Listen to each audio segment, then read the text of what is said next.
Hey guys, it's Chris, your senior, back from CNH Smallage again for another informative review video. This one deals specifically with firearms, because what I'm going to be talking about right now is specifically AK upgrades and stuff like that. So what I got in front of me right now is my DDI underfolder AK. This is the one that had to be sent back and had to be replaced because it had a lot of problems with it. So I got basically a free replacement AK, and what I'm talking about today is basically triggers and upgrades for triggers and stuff like that. So what I'm going to be talking about is what I have specifically in the gun right now and how to basically mod the exact trigger for your gun. So the trigger I got here right now is I'll show you a piece of paper here where the plastic bag came with. This is a Alg-E enhanced Alg trigger right here for that, and specifically for your AK, and it basically fits in the same positioning as your typical AK trigger does, except the good thing about this thing is it has it's about a 1.75, almost 2 pounds of trigger pull in there for that. So it is definitely an upgrade of your typical tapco and even your original factory Arsenal or whatever brand you have in your gun right now specifically. And I'll show you here right now how it breaks on here for that. I do have an empty gun just for safety purposes. There's nothing in the chamber there, guys. So I'll go ahead and pull it here so you can actually see the break. Let me see if I can pull it from the right side over here and see if this would be kind of difficult to show you. So I'll just do it right here like it is, like that. So there you go, guys. That's only about a pound and I'd say about a pound and 3/4 on there. It basically feels perfect right there. And I personally I looked all over online and stuff like that for better triggers, but they have a couple like Elfman or there's other brands like that, but they're going for like 200, 300 bucks, and for basically the money right there, you can get these things for about, I think, about 79 bucks, I think, from was it Circle 10, a few other vendors out there for that. It is definitely well worth getting that upgrade right there for that, because these things are definitely nice. They're definitely a nice trigger right there for that. Then once you get it, you may have to modify. Basically, they give you two roll pins to put in the back of the actual trigger portion. And this gun right here, it would not work unless I put one of the roll pins there specifically.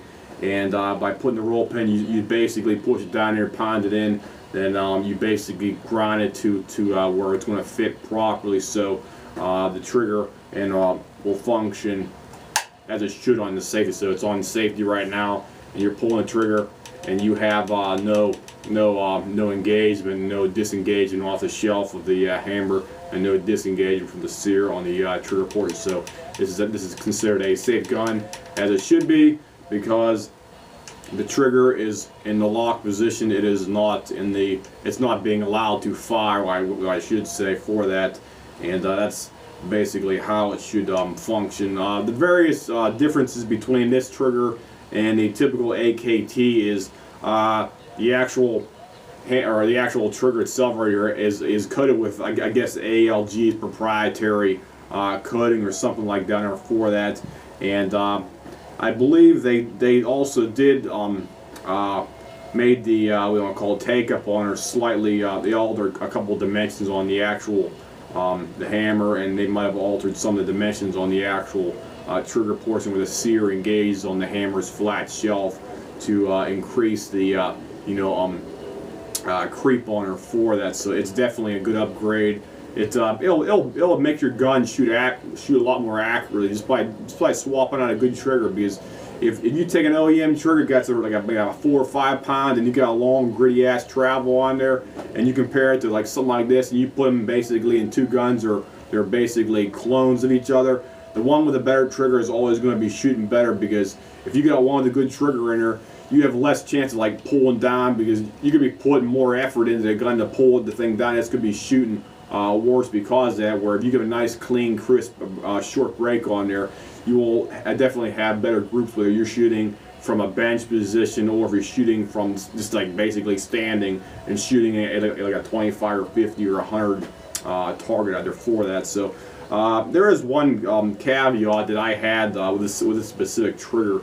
I can probably take it apart here and show you guys and show you exactly what I'm talking about, because on the external portion of where the actual sear areas, they have the typical angular portion where the if you get like a romaine or one of those surplus triggers out there. I did have to modify the external dimensions because it was rubbing against the bolt carrier in my specific gun. So I'm going to take it apart here and show you what I'm actually talking about. So this is one of the caveats that I did have with this specific trigger. So let me take it apart and filter it here so I can show you what I'm talking about. And anytime, I almost want to mention, anytime you put a new trigger in your gun, I always recommend upgrading your factory access pins. Just put new pins in there. Plus, also recommend putting a new hammer spring as well too, because you can never have an extremely well hammer spring. It's basically upgrade, because this gun, when I did get it, it was built on a Bulgarian surplus milled in parts kit. So it's always a good idea to replace your trigger, the hammer spring for that. So just have like one or two spare pins, or I keep on calling pins. Have a few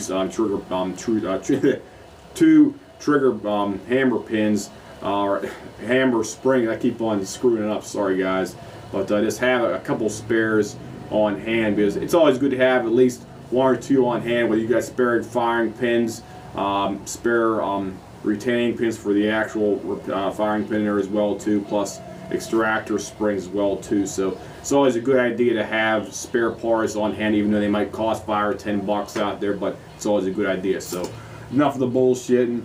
So let me get going here. Take a stick and dime, and I'll show you what I'm exactly talking about with the actual trigger right here. So let me get this thing apart here. There we go.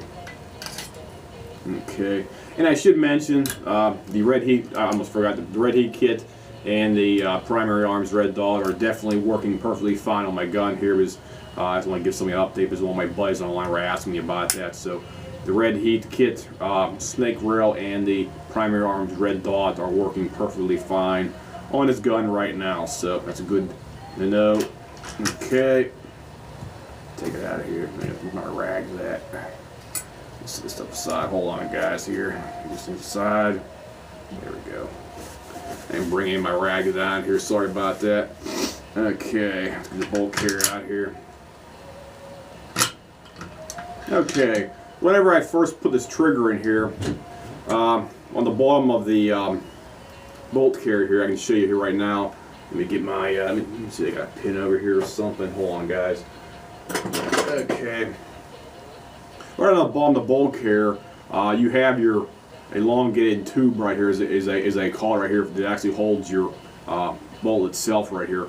Well, whenever I put the trigger in here unmodified, it was basically rubbing right here on the external portion of the bolt carrier assembly. And it got a nice little scratch right here, right on this portion right here where I'm pointing at. And I basically noticed. What I basically did was I put some oil on the new trigger down there, and I cleaned up the bolt carrier, and it basically, sure enough, it showed up right on here. It was actually rubbing right here. There's a little, it's about a maybe about a 1/4 inch line, gray line, actually scraped right into the bolt carrier itself right there for that. So let me take it out of here and show you what I'm talking about. I actually modified it to that. So okay, next thing you want to do is flip up your safety lever, take your safety guy of the gun. Okay, you want to decock your gun on here, decock the hammer. There we go. And you want to take your retaining pin for the access pins out of there.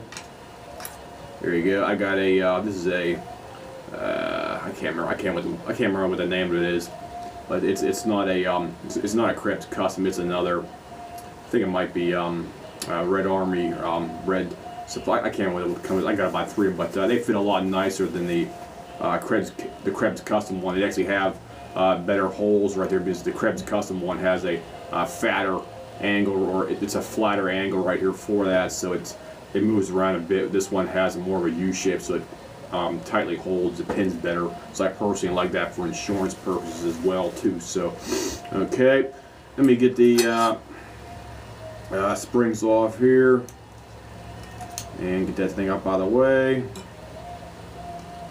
Okay, get that other one out of the way. And I should also mention that I did polish the hammer profile on this one as well too, and because anytime you do an AK trigger job and stuff like that, and you're putting a new trigger in, it's always a good idea to polish up the profile on the hammer under to basically slick it up. And what I did was I started with about 600, 800, 1000, 1500, and then finally the 2000 grit sandpaper. It's basically shining like the proverbial mirror under for that. Okay, take it out of here. Okay, here we go. Okay, the two things I did, I almost forgot to mention, I completely forgot about it, I did it.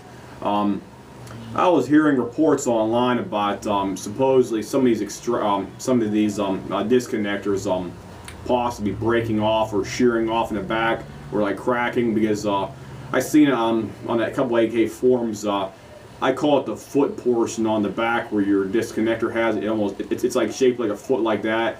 And basically what I do is I basically filed, or I basically put on my bench grinder and grinded almost completely flat on here, so it looks, it has the same profile, shape, and design as like a typical Tapco G2 disconnector. So it's going to be popping back and forth like that. It's not going to be slamming into the little rivet in the back here, since this gun originally came with Tapco G2 in there for that. So I'm trying to keep the same thing, same profile, and the same everything right there, because like I said before, I've seen people online who had cracked disconnectors back on there for that. So just be mindful of that, because that's a possibility with any part. But for whatever reason, ALG, I contacted them about it, and they told me it's like a small isolated instance here and there, but that's all they told me about that. So just be wary of that, and always keep an eye on your gun's parts, and or whether you're doing routine maintenance, clean, and stuff like that. Just be on the safe side that something should ever happen at the range, you'll know what actually transpired. So just keep an eye on the back of your disconnector right here if you kept it the profile same as the OEM one versus mine, which is I basically modded it and had the same shape as like a Tapco G2. Okay, on with the actual trigger portion right here, guys. Sorry about talking so much, but I got carried away. Okay, what I had to do to the profile here, I had to basically shape this thing down to what it has, like a similar profile like to a Tapco G2 type of trigger right here, because the original factory one on here, it goes up and it goes back down almost like a triangle right here. Well, this one, as I said before, it was rubbing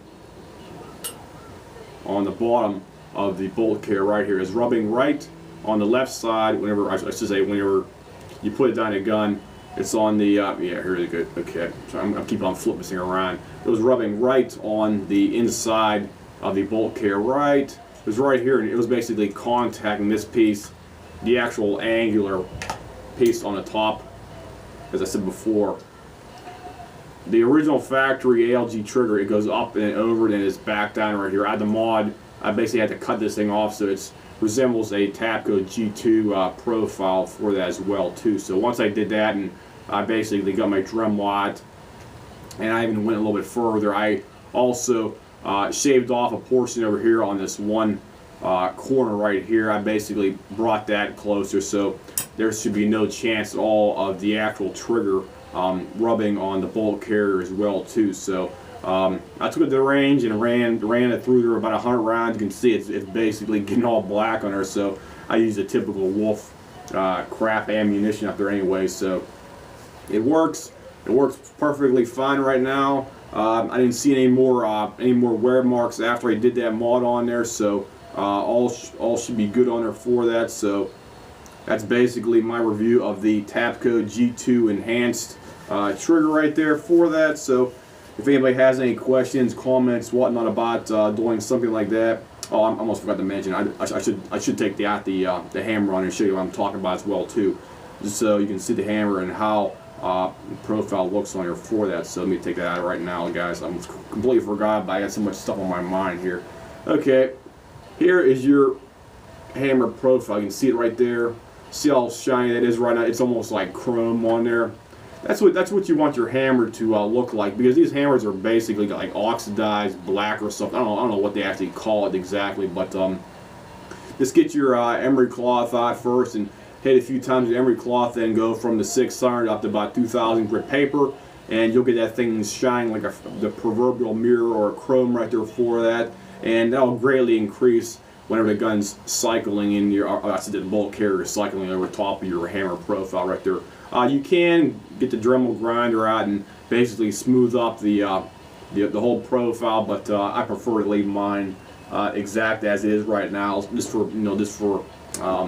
I don't want to call just for purposes, rather than trying to keep it unmodified. And I don't want to get too involved into effing up the profile and causing it to be like a cockeyed angle, because if you don't know what you're doing and you try to re-profile this thing, you might look at your profile and you get done with it and it could be like cockeyed off at an angle or something like that, and it might not hit squarely on the back of your firing pin, and that will cause a problem with it possibly firing or misfiring and not engaging properly. So just be warned about that. Don't modify your hammer profile unless you're willing to take the risk to do it yourself. So that's my review, guys, for your ALG trigger, the ALG enhanced one right here for that, and I cannot believe how good it is.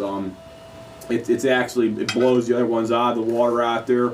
And if you're looking to buy, get another upgrade trigger for your Tapco, or over your Tapco one, this is definitely worth its money right there for that. It's the it's the ALG-E enhanced style trigger right here for that.